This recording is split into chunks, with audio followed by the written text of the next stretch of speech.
Higher secondary തുല്യതാ പരീക്ഷ എഴുതുന്ന വിദ്യാർത്ഥികൾക്ക് വേണ്ടിയിട്ടുള്ള +2 എക്കണോമിക്സിൻ്റെ തുല്യതാ പരീക്ഷയുടെ +2 എക്കണോമിക്സിൻ്റെ മൈക്രോ എക്കണോമിക്സിലെ രണ്ടാമത്തെ ചാപ്റ്ററാണ്. ഫസ്റ്റ് ചാപ്റ്റർ ഓൾറെഡി നമ്മൾ ഡിസ്കസ് ചെയ്തിട്ടുണ്ട്. ഫസ്റ്റ് പാർട്ടിൽ നമുക്ക് 6 ചാപ്റ്ററാണ് നമുക്ക് പഠിക്കാനുള്ളത്. ഇതിൽ രണ്ടാമത്തെ ചാപ്റ്ററായിട്ടുള്ള ഉപഭോക്തൃ പെരുമാറ്റ സിദ്ധാന്തം എന്നുള്ള ചാപ്റ്ററാണ് നമ്മൾ നോക്കുന്നത്.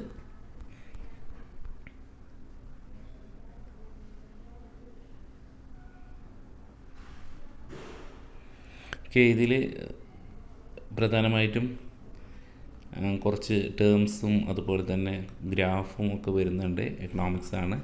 ഇപ്പോൾ തിയറി ഓഫ് കൺസ്യൂമർ ബിഹേവിയർ എന്നുള്ളതാണ് നമ്മുടെ പാഠത്തിൻ്റെ പേര്. ഇതിൻ്റെ സിമ്പിളായിട്ടുള്ള നോട്ട് നമ്മൾ ഗ്രൂപ്പിൽ ഷെയർ ചെയ്തിട്ടുണ്ടായിരുന്നു. ആ നോട്ട് വെച്ചിട്ടാണ് നമ്മൾ ക്ലാസ് എടുക്കുന്നത്. അതാകുമ്പോൾ ഒന്നും കൂടി സിമ്പിളായിട്ട് നിങ്ങൾക്ക് കാര്യങ്ങൾ മനസ്സിലാവും. അതിന് ശേഷം മാത്രം നിങ്ങൾക്ക് എന്ത് ചെയ്താൽ മതി, ടെക്സ്റ്റ് ബുക്ക് വായിച്ച് നോക്കിയാൽ മതി. അപ്പോൾ നമുക്ക് നേരിട്ട് നോട്ടിലേക്ക് പോകാം. നേരിട്ട് ക്ലാസ്സിലേക്ക് പോകാം. ആദ്യം നമുക്ക് ചില ടേംസുകൾ പഠിക്കാനുണ്ട്. ഇതിൽ സിമ്പിളായിട്ട് ഏറ്റവും രസകരമായിട്ട് പഠിക്കുന്നതാണ്. ഇതിൽ ചില കാര്യങ്ങൾ ട്രിക്സുകൾ അറിഞ്ഞിട്ടുണ്ടെങ്കിൽ അതിൽ ഫുൾ മാർക്ക് നമുക്ക് നേടാമെന്നുള്ളതാണ്. അപ്പോൾ ഇതിൻ്റെ വെയിറ്റേജ് നോക്കിയിട്ട് വേണം ഇതിൽ പഠിക്കേണ്ടത്. ദെൻ ഉപയുക്തത, യൂട്ടിലിറ്റി. വാട്ട് ഈസ് യൂട്ടിലിറ്റി എന്നുള്ളതാണ്. യൂട്ടിലിറ്റി എന്നുള്ളത് is the wants of satisfying power of a community. ആവശ്യങ്ങൾ തൃപ്തിപ്പെടുത്താനുള്ള വസ്തുവിൻ്റെ കഴിവിനെയാണ് ഉപയുക്തത അല്ലെങ്കിൽ യൂട്ടിലിറ്റി എന്ന് പറയുന്നത്. ഉപയുക്തത സിദ്ധാന്തം 2 തരത്തിലുള്ള സിദ്ധാന്തമുണ്ട്. കാർഡിനൽ യൂട്ടിലിറ്റി, അതുപോലെ തന്നെ ഓർഡിനൽ യൂട്ടിലിറ്റി അനാലിസിസ്. ഈ കാർഡിനൽ യൂട്ടിലിറ്റി തിയറി കൊണ്ടുവന്നിട്ടുള്ളത് ആൽഫ്രഡ് മാർഷലാണ്. അതുപോലെ തന്നെ ഓർഡിനൽ യൂട്ടിലിറ്റി തിയറി കൊണ്ടുവന്നിട്ടുള്ളത് ഹലൻ ആൻഡ് ഹിക്കാണ്. ഹലൻ ആൻഡ് ഹിക്ക് ഈ എക്കണോമിസ്റ്റുകളാണ് ഈ തിയറി, അതായത് ഓർഡിനൽ യൂട്ടിലിറ്റി എന്നുള്ള തിയറി. ഓൺവേർഡ് ക്വസ്റ്റ്യൻ എക്സ്പെക്റ്റ് ചെയ്യാം. അപ്പോൾ ഇതെന്താണ് കാർഡിനൽ യൂട്ടിലിറ്റി എന്നുള്ളത്? ഉപയുക്തത, അതായത് യൂട്ടിലിറ്റിയെ നമുക്ക് അക്കങ്ങൾ ഉപയോഗിച്ച് എണ്ണാം എന്നുള്ളതാണ് ആൽഫ്രഡ് മാർഷൽ പറഞ്ഞിട്ടുള്ളത്. Cardinal utility analysis assume that the level of utility can be expressed in numbers. നമ്മുടെ ആ സംതൃപ്തി അല്ലേ, ആ സംതൃപ്തിയെ നമുക്ക് അക്കങ്ങളുടെ സഹായത്തോടു കൂടി അളക്കാൻ കഴിയുമെന്നുള്ളതാണ് കാർഡിനൽ യൂട്ടിലിറ്റി പറയുന്നത്. എന്നാൽ ഓർഡിനൽ യൂട്ടിലിറ്റി എന്ന് പറഞ്ഞാൽ നമ്മുടെ ആ ഉപയുക്തതയെ, ആ സാറ്റിസ്ഫാക്ഷനെ താരതമ്യം ചെയ്യാനേ സാധിക്കുള്ളൂ, എണ്ണാൻ പറ്റില്ല. അതിനെ ഓർഡിനലി എന്ന് പറഞ്ഞാൽ അത് ഓർഡർ ചെയ്യാൻ പറ്റും. ഫസ്റ്റ്, സെക്കൻഡ് അല്ലേ, ആദ്യം ഉപയോഗിച്ചപ്പോൾ അല്ലെങ്കിൽ ഡിഫറെൻ്റ് ആയിട്ടുള്ള സാധനത്തിൽ ഏറ്റവും പ്രിഫറൻസ്, ഒന്നാമത്തെ പ്രിഫറൻസ് ഇതാണ്, രണ്ടാമത്തെ പ്രിഫറൻസ് ഇതാണ്, മൂന്നാമത്തെ പ്രിഫറൻസ് ഇതാണ് എന്നുള്ള അങ്ങനെ ചെയ്യാൻ പറ്റുമെന്നാണ് പറയുന്നത്. അല്ലാതെ ഇത് എണ്ണാൻ പറ്റില്ല എന്നാണ് ഓർഡിനൽ യൂട്ടിലിറ്റി അനാലിസിസ് അല്ലെങ്കിൽ അലനും ഹിക്കും പറയുന്നിട്ടുള്ളത്. അപ്പോൾ മനസ്സിലാക്കുക എന്താണ് യൂട്ടിലിറ്റി എന്ന്. യൂട്ടിലിറ്റി സിദ്ധാന്തങ്ങൾ 2 തരത്തിലുള്ള യൂട്ടിലിറ്റി സിദ്ധാന്തങ്ങൾ, types of utility analysis, cardinal and utility, then ordinal utility. Cardinal യൂട്ടിലിറ്റിയുടെ വക്താക്കൾ ആരാണ്, ഓർഡിനൽ യൂട്ടിലിറ്റിയുടെ വക്താക്കൾ ആരാണെന്ന് നോക്കുക. ദെൻ നമുക്ക് നോക്കാം കാർഡിനൽ യൂട്ടിലിറ്റിയുടെ അളവുകൾ. ആദ്യം നമ്മൾ കാർഡിനൽ യൂട്ടിലിറ്റിയാണ് പറയുന്നത്. ദെൻ അതിൽ 2 മെഷേഴ്സാണ് നമ്മൾ നോക്കുക എന്നുള്ളത്. Total utility and marginal utility, മൊത്തം ഉപയുക്തത എന്നുള്ളത്. ഒരു വസ്തു തുടർച്ചയായിട്ട് ഉപയോഗിക്കുമ്പോൾ ലഭിക്കുന്ന ആകെ ഉപയുക്തതയുടെ അളവാണ് മൊത്തം ഉപയുക്തത എന്ന് പറഞ്ഞാൽ. ഇപ്പോൾ ഉദാഹരണത്തിന് നമ്മളൊരു ഗ്ലാസ് മാംഗോ ജ്യൂസ് കുടിക്കണം. അപ്പോൾ നമ്മൾ എണ്ണത്തിൻ്റെ കാർഡിനൽ നമ്മൾ പറഞ്ഞ് നമുക്ക് അളക്കാൻ പറ്റുന്നതാണ്. സംഖ്യാപരമായിട്ട് നമുക്ക് കിട്ടിയിട്ടുള്ള ഉപയുക്തത 10 ആണെന്ന് വിചാരിച്ചോ. ദെൻ രണ്ടാമതായിട്ട് നമ്മൾ വീണ്ടും ഒരു ഗ്ലാസും കൂടി കുടിച്ചു. പക്ഷെ അതേ സംതൃപ്തി നമുക്ക് ആദ്യം കുടിച്ച അതേ ഒരു സംതൃപ്തി നമുക്ക് രണ്ടാമത് കുടിക്കുന്ന നമ്മുടെ ആ ജ്യൂസിന് നമുക്ക് കിട്ടുന്നില്ല. രണ്ടാമത് നമുക്ക് 8 നമുക്ക് കിട്ടുന്നത്. അപ്പോൾ ടോട്ടൽ യൂട്ടിലിറ്റി എത്രയായി? 18 എന്നുള്ളതാണ്. ദെൻ മൂന്നാമത് നമ്മൾ കുടിക്കുമ്പോൾ നമുക്ക് ഒന്നാമത് കുടിച്ചതോ രണ്ടാമത് കുടിച്ചതോ ഉള്ള ഒരു യൂട്ടിലിറ്റി അല്ല മൂന്നാമതായിട്ട് കുടിക്കുമ്പോൾ.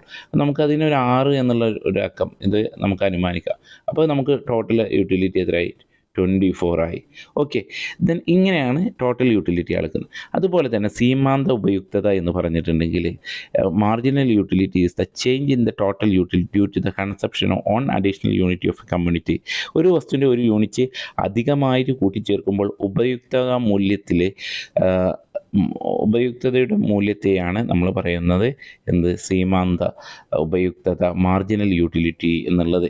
അപ്പോൾ ഈ കൂട്ടിച്ചേർക്കുന്നതായിട്ടുള്ള നമ്മൾ പറഞ്ഞിട്ടുള്ളത് ആദ്യത്തിൻ്റെ ഉപയുക്തത എന്നുള്ളത് 10 രണ്ടാമത് 8. അപ്പോൾ മാർജിനൽ യൂട്ടിലിറ്റി 8.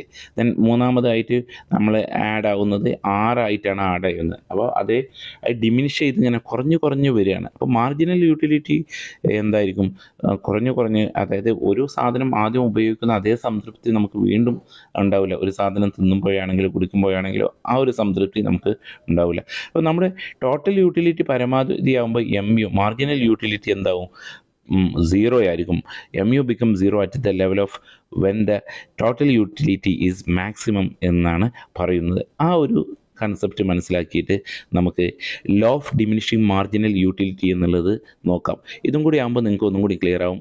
ഒരു ഉപഭോക്താവ് ഒരു പ്രത്യേക സാധനത്തിൽ കൂടുതൽ യൂണിറ്റുകൾ ഉപയോഗിക്കുമ്പോൾ അധിക യൂണിറ്റുകളുടെ സീമാന്ത ഉപയുക്തത കുറഞ്ഞ് വരുന്നതായിട്ട് നമുക്ക് കാണാം. ഇതിനെയാണ് നമുക്ക് അപചയ സീമാന്ത ഉപയുക്തത എന്ന് പറയുന്നത്. അതായത് law of diminishing marginal utility States that marginal utility from consuming each additional unit of a community decline as it is consumption increase. നമ്മൾ നേരത്തെ പറഞ്ഞു, ഒരു ജ്യൂസ് കുടിക്കുന്ന സമയത്ത് നമുക്ക് ഉപയുക്തത 10 കിട്ടി.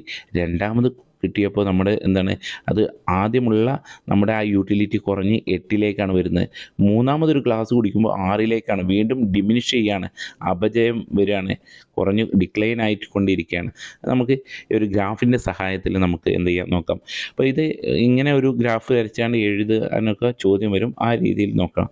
അപ്പോൾ ഇതിൽ നമുക്ക് അളവ്, ദെൻ രണ്ടാമത്തത് മൊത്തം ഉപയുക്തത, സീമാന്ത ഉപയുക്തത എന്നുള്ളതാണ്. അപ്പോൾ ഒന്നാമത്തെ അളവ് യൂസ് ചെയ്യുന്ന സമയത്ത് നിങ്ങൾ ആ ടേബിൾ നോക്കാം, ടോട്ടൽ യൂട്ടിലിറ്റി 12 അപ്പോൾ അവിടെയും 12 കാരണം പ്രീവിയസ് ആയിട്ടില്ല. സീമാന്ത ഉപയുക്തത 12 ദെൻ രണ്ടാമത് ഒരു ഗ്ലാസ് നമ്മൾ ജ്യൂസ് കുടിക്കുകയാണെന്ന് വിചാരിക്കുകയാണെങ്കിൽ അത് 18 മാറി. അപ്പോൾ അതിലേക്ക് ആഡ് ചെയ്യപ്പെട്ട ഉപയുക്തത 6. ദെൻ അങ്ങനെ പോയിട്ട് നമുക്ക് നോക്കാം മാക്സിമം ലെവൽ എത്തുന്ന സമയത്ത് വീണ്ടും മാക്സിമം ലെവൽ ഈ 21 അല്ലേ. പിന്നീട് നാലാമതൊരു ഗ്ലാസ് കുടിച്ച സമയത്തും 21. അപ്പോൾ അതിൽ ആഡ് ചെയ്തിട്ടുള്ളത് 2 നിങ്ങൾ കണ്ടു. ദെൻ അഞ്ചാമത് കുടിച്ചപ്പോഴും അതിൽ മാറ്റമില്ല, സംതൃപ്തി മാറ്റം, പഴയ ഒരു തന്നെ ഒരു മാറ്റമില്ല, കൂടിയിട്ടില്ല, അയാളുടെ സംതൃപ്തി യൂട്ടിലിറ്റി കൂടിയിട്ടില്ല. അപ്പോൾ വീണ്ടും 0 ആയി. വീണ്ടും ഒരു ഗ്ലാസും കൂടി കുടിക്കുന്ന സമയത്ത് ആ 22 വീണ്ടും ഒരു ഇത് കുടിക്കുന്ന സമയത്ത് 24 നിന്ന് 22 കുറയാണ് ചെയ്തിട്ടുള്ളത്. അപ്പോൾ അത് മൈനസിങ് ആണ്.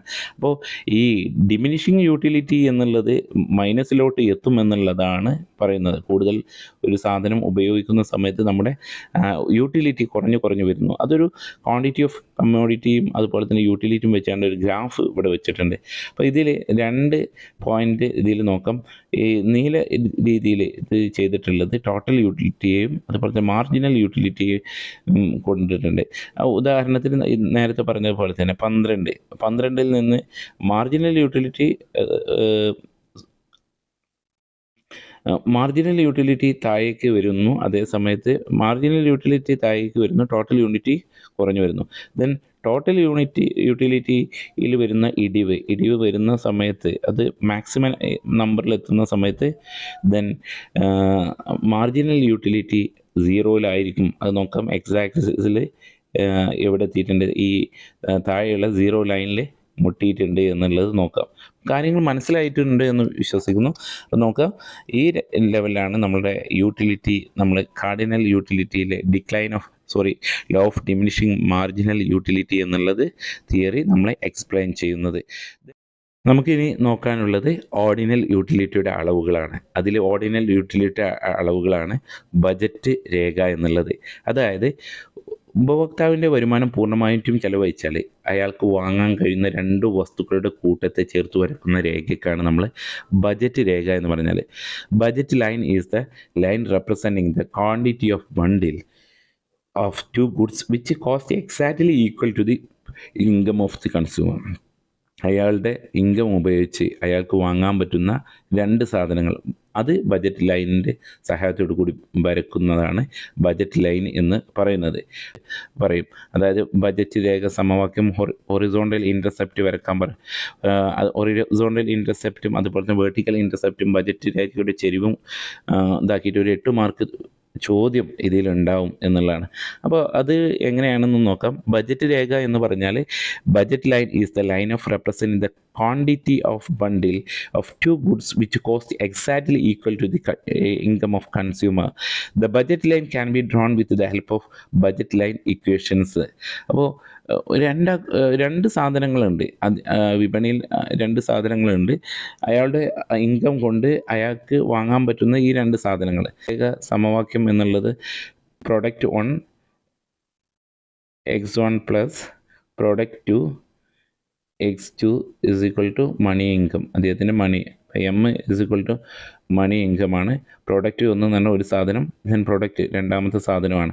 അപ്പോൾ ഒറിസോണ്ടൽ ഇൻ്റർസെപ്റ്റ് കാണുന്ന സൂത്രവാക്യം M/P1 ആണ്. ദെൻ വേർട്ടിക്കൽ ഇൻ്റർസെപ്റ്റ് പറയുന്നത് M/P2 ആണ്. ദെൻ സ്ലോപ്പ്, ബജറ്റ് രേഖയുടെ സ്ലോപ്പ് കാണുന്നത് -P1/P2 ആണ്. ഓക്കെ, ഇതാണ് ഇത് ഈ ഇക്വേഷൻ കാണാതെ പഠിക്കുക. 8 മാർക്കിന് സാധാരണഗതിയിൽ റിപ്പീറ്റ് ചെയ്ത് ചോദിക്കുന്ന ചോദ്യമാണിത്. ദെൻ അപ്പോൾ അതിനൊരു ഉദാഹരണത്തിൽ ഒരു ക്വസ്റ്റ്യൻ തന്നിട്ടുണ്ട്. ആ ക്വസ്റ്റ്യൻ നോക്കുക. ഒന്നാമത്തെ സാധനത്തിന് 10 രൂപയും രണ്ടാമത്തെ സാധനത്തിന് 5 രൂപയും ആണെങ്കിൽ 30 രൂപ വരുമാനമുള്ള വ്യക്തിയുടെ ബജറ്റ് ലൈന് വരക്കുക. ഹൊറിസോണ്ടൽ ഇൻ്റർസെപ്റ്റ്, അതുപോലെ തന്നെ ഹൊറിസോണ്ടൽ ഇൻ്റർസെപ്റ്റ്, അത് വെർട്ടിക്കൽ ഇൻ്റർസെപ്റ്റ്, അത് ബജറ്റിലെ ചെരിവ് എന്നിവയൊക്കെ കണ്ടെത്താൻ. അപ്പോൾ ഈ രീതിയിലായിരിക്കും ക്വസ്റ്റ്യൻ വരിക. അപ്പോൾ ആദ്യം നിങ്ങൾ കിട്ടിയാൽ ഒന്നാമത്തെ സാധനത്തിൻ്റെ വില product 1 is equal to 10, product 2 is equal to എത്രയാണ് 5. ഇങ്ങനെ ആദ്യം എഴുതി വെക്കുക. അയാളുടെ മണി ഓഫ് ഇൻകം, അയാളുടെ വരുമാനം എത്രയാണ്, M ഈസ് ഈക്വൽ ടു 30. ഇത് എഴുതിയാൽ ആദ്യം ഇക്വേഷൻ വേർതിരിച്ച് എഴുതിയാൽ തന്നെ നിങ്ങൾക്ക് 2 മാർക്ക് കിട്ടും. 8 മാർക്കിൻ്റെ ചോദ്യമാണ് ചെയ്തത്. അപ്പോൾ ഇനി നമുക്ക് നമ്മുടെ ഇക്വേഷൻ വെച്ചാണ്ട് എഴുതാം. എങ്ങനെയാണ് ബജറ്റ് രേഖ സമവാക്യം എങ്ങനെയാണ്? P1 x1 plus P2 x2 okay is equal to M. P1 എന്ന് പറഞ്ഞാൽ എത്രയായിരുന്നു? പ്രോഡക്റ്റ് 1 10, x1 പ്ലസ് P2 എത്രയാണ്? 5, x2 ഇസ് ഈക്വൽ ടു 30 നമുക്ക് കിട്ടിയിട്ടുണ്ട്. ടോട്ടൽ എമൗണ്ട് ഓഫ് ഇൻകം നമുക്ക് കിട്ടിയിട്ടുണ്ട്. അത് ഇവിടെ കൊടുത്തിട്ടുണ്ട്. ഞാൻ ജസ്റ്റ് നിങ്ങൾക്ക് ഒന്ന് മനസ്സിലാൻ വേണ്ടിയിട്ട് വീണ്ടും എഴുതിയിട്ടുള്ളത്. ഓക്കെ, ഇനി ഒറിസോണ്ടൽ ഇൻ്റർസെപ്റ്റിന് കാണുന്നതിൻ്റെ സമവാക്യം എന്താ? M/P1. Okay, P1. അപ്പോൾ അതെങ്ങനെ എഴുതാൻ പറ്റും? M എന്ന് പറഞ്ഞാൽ 30 ബൈ എത്രയാണ്? Product 1ൻ്റെ price 10. ഓക്കെ, അപ്പോൾ ഇത് ചെയ്താൽ നമുക്ക് എത്ര കിട്ടും? 3. ഓക്കെ, 3 കിട്ടും. ദെൻ പ്രോഡക്റ്റ് 2, അത് ഇവിടെ ഉണ്ട് കേട്ടോ, ഇവിടെ ഉണ്ട്. ദെൻ പ്രോഡക്റ്റ് 2, അപ്പോൾ എങ്ങനെ കണ്ടെത്തുക? M/P2. M എത്രയാണ്? 30. പ്രോഡക്റ്റ് 2 എത്രയാണ്? പ്രോഡക്റ്റ് 2ന് ഇത് 5. അപ്പോൾ 30നെ 5 ഹരിച്ചിട്ടുണ്ടെങ്കിൽ 6 കിട്ടും. ഓക്കെ, അതും ഇവിടെ ഉണ്ട്, ഒന്നും കൂടി മനസ്സിലാകാൻ വേണ്ടിയിട്ട്. ഇനി ബജറ്റ് രേഖയുടെ ചെരിവ് എത്രയാണ്? ബജറ്റ് രേഖയുടെ ചെരിവ് -P1 ബൈ P2. P1 എത്രയാണ്? -10/5. എത്രയായിരിക്കും ഉത്തരം? -2 ആയിരിക്കും ഉത്തരം. ഓക്കെ, ഇതിവിടെ ഉണ്ട്. ഇങ്ങനെയാണ് ഇത് കണ്ടെത്തേണ്ടതായിട്ടുള്ളത്. ഇങ്ങനെ കണ്ടെത്തുക. എന്നിട്ട് ബജറ്റ് സ്ലോപ്പ് വരക്കാനുണ്ട്. ബജറ്റ് സ്ലോപ്പ് വരക്കുന്നത് ആദ്യം ഇങ്ങനെ വരക്കുന്നു. എക്സ് ആക്സസും വൈ ആക്സസും 0 മാർക്ക് ചെയ്യുന്നു. ലെവൽ വരക്കണം. സ്കെയിലും ഇതൊക്കെ വെച്ചിട്ടാണ് വരക്കേണ്ടത്. ഇവിടെ ഹൊറിസോണ്ടൽ ഇൻ്റർസെപ്റ്റ്, അതായത് ഇവിടെയാണ് ഹൊറിസോണ്ടൽ വരില്ലേ, ഹൊറിസോണ്ടൽ ഇൻ്റർസെപ്റ്റ് വരുന്നത് ഇവിടെയാണ്. അവിടെയാണ് പ്രോഡക്റ്റ് 1 വരിക. എക്സ് ആക്സസിലാണ് പ്രോഡക്റ്റ് 1. വേർട്ടിക്കൽ ഇൻ്റർസെപ്റ്റ് വരുന്നത് വൈ ആക്സസിലാണ്. അവിടെയാണ് പ്രോഡക്റ്റ് 2 വരിക. സാധാരണഗതിയിൽ പ്രോഡക്റ്റ് 2 വരിക. അപ്പോൾ നമുക്ക് ബജറ്റ് ലൈന് വരക്കണം. അത് ചെരിവുള്ള രേഖയായിരിക്കും. ബജറ്റ് രേഖയുടെ ചെരിവ് വരക്കണം. ഓക്കെ, അപ്പോൾ എങ്ങനെയായിരിക്കും വരയ്ക്കേണ്ടത്? നമ്മൾ പ്രൊഡക്റ്റ് 1 നമ്മൾ കണ്ടെത്തും. ഇൻ്റർസെപ്റ്റ് എത്രയാണ്? 3 ആണെന്ന് കണ്ടെത്തി അല്ലേ? സോറി, ഹൊറിസോണ്ടൽ ഇൻ്റർസെപ്റ്റിൻ്റെത് 3 ആണ്. അപ്പോൾ നമ്മളിങ്ങനെ അളവിട്ടുകാണ്ട് എന്ത് ചെയ്യുക? 1 2 3 എന്നിട്ട് 3 ഇവിടെ മാർക്ക് ചെയ്യുക. അതേസമയത്ത് വെർട്ടിക്കൽ ഇൻ്റർസെപ്റ്റ് 1 2 3 4 ഇങ്ങനെ 6 വരെ എത്തിയതിന് ശേഷം ഈ 6ൽ നിന്ന് 3ലേക്ക് വരക്കുക. ഈ ചെരിവിനെയാണ് നമ്മൾ എന്ത് ബജറ്റിൻ്റെ ബജറ്റ് രേഖയുടെ ചെരിവ്. ഇതാണ് ഈ ഒരു രീതി. ഓക്കെ, അത് ഇവിടെ ഒന്നും കൂടി നല്ല എലോബറേറ്റ് ആയിട്ട് ഇവിടെ വരച്ചിട്ടുണ്ട്. ഓക്കെ, ഗുഡ്സ് 1ഉം ഈ വേർട്ടിക്കൽ പ്രൊഡക്റ്റ് 1ഉം പ്രൊഡക്റ്റ് 2ഉം ആ ഒരു രീതിയിൽ വരക്കുന്നതിനെയാണ് നമ്മൾ ബഡ്ജറ്റിൻ്റെ ചെരിവ് എന്ന് പറയുന്നത്. നിസ്സംഗത വക്രം എന്നുള്ളത് ഒരു ഉപഭോക്താവിന് തുല്യ സംതൃപ്തി നൽകുന്ന 2 സാധനങ്ങളുടെ വിവിധ സംയോഗങ്ങളെ ചേർത്ത് വരക്കുന്ന രേഖയാണ് നിസ്സംഗത വക്രം. Indifference curve shows the locus point of combination of 2 commodity which give same level of utility എന്നുള്ള. ഓക്കെ, അപ്പോൾ ഒരേ സംതൃപ്തി നൽകുന്ന 2 സാധനങ്ങളുടെ വിവിധ സംയോഗങ്ങളെ ചേർത്ത് വരക്കുന്ന കർവാണ് നമ്മുടെ ഇൻഡിഫറൻസ് കർവ്. ഇതിൻ്റെ സവിശേഷത എന്ന് പറഞ്ഞാൽ കോൺവെക്സ് ആകൃതിയിലാണ് എന്നുള്ളതാണ്. കോൺവെക്സ് ആകൃതി എന്ന് പറഞ്ഞാൽ ഗ്രാഫിൽ എങ്ങനെ ആയിരിക്കും? ഇങ്ങനെ ചെരിഞ്ഞിട്ടായിരിക്കും എന്നുള്ളതാണ്. ദെൻ കോൺവെക്സ് ആകൃതി. ദെൻ രണ്ടാമത് പറഞ്ഞ് ഉയർന്ന നിസ്സംഗത വക്രങ്ങൾ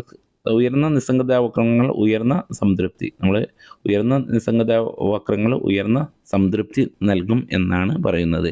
okay, higher indifference curve gives higher utility. മൂന്നാമത് 2 നിസ്സംഗത വക്രങ്ങൾ ഒരിക്കലും പരസ്പരം എന്ത് ചെയ്യുന്നില്ല? ഒരിക്കലും പരസ്പരം കൂട്ടിമുട്ടുന്നില്ല എന്നുള്ളത്, പരസ്പരം ഖണ്ഡിക്കുന്നില്ല എന്നുള്ളത്.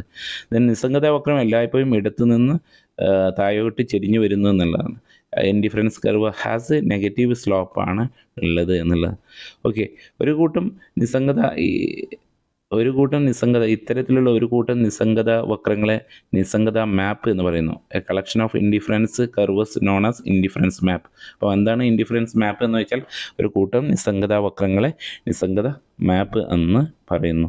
അപ്പോൾ ഇതിൻ്റെ ഒരു കർവ് നിങ്ങൾക്ക് നോക്കിയാൽ മനസ്സിലാവും.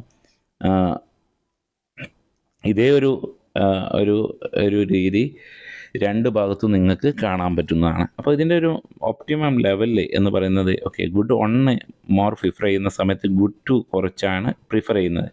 അത് കുറച്ച് എന്ന് പറഞ്ഞാൽ കമ്പാരിറ്റീവ്ലി കുറവാണ് എന്നുള്ളൂ. അത് ഹയർ ലെവലിൽ കുറവായിട്ട് വരുന്നില്ല എന്നുള്ളതാണ്.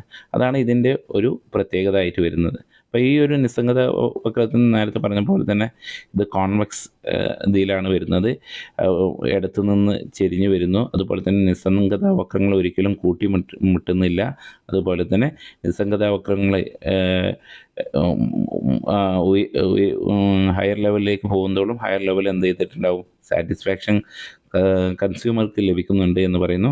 ദെൻ ഇത്തരത്തിലുള്ളതിനെ ഇതിനെ പറയപ്പെടുന്നത് ഇൻഡിഫറൻസ് കർവ് മാപ്പ് എന്നാണ് അറിയപ്പെടുന്നത് എന്നുള്ളത്. ഓക്കെ, ഉപഭോക്താവിൻ്റെ സന്തുലിതാവസ്ഥ. ഒരു ഉപഭോക്താവിന് പരമാവധി സംതൃപ്തി നൽകുന്ന ബിന്ദുവാണ് ഉപഭോക്താവിൻ്റെ സന്തുലിതാവസ്ഥ എന്നുള്ളത്. A consumer is said to be in equilibrium when he attain the maximum satisfaction എന്നുള്ളത്. അപ്പോൾ ഈ സന്തുലിതാവസ്ഥക്കുള്ള നിബന്ധനയാണ് പറയുന്നത് നിസ്സംഗത വക്രത്തിൻ്റെ ചെരിവ്, ബജറ്റ് ലൈനിൻ്റെ ചരിവുമായിട്ട് അതുമായിട്ട് എന്ത് ചെയ്യണം? കൂട്ടിമുട്ടണം, സ്പർശിക്കണം എന്നുള്ളതാണ്. അപ്പോൾ marginal rate of substitution is equal to product 1 minus product 2 എന്നാണ് MRS, marginal rate of substitution എന്നുള്ളത്. അപ്പോൾ ഇതിൻ്റെ കണ്ടീഷൻ എന്ന് പറഞ്ഞാൽ ഇത് രണ്ടും, അതായത് നമ്മൾ നേരത്തെ കണ്ടിട്ടുള്ള നമ്മുടെ ബജറ്റ് ലൈനും അതുപോലെ തന്നെ നമ്മുടെ വക്രവും തമ്മിൽ എന്ത് ചെയ്യണം? നിസ്സംഗത വക്രവും തമ്മിൽ കൂട്ടിമുട്ടുന്ന രേഖയാണ് നമ്മൾ പറയപ്പെടുന്ന സന്തുലിതാവസ്ഥ അല്ലേ, ഉപഭോക്താവിൻ്റെ സന്തുലിതാവസ്ഥ എന്നുള്ളത്. Okay, optimum choice of consumer. ഇത്രയാണ് ഇതിൽ നമുക്ക് ഡിസ്കസ് ചെയ്യുന്നത്. Thank you.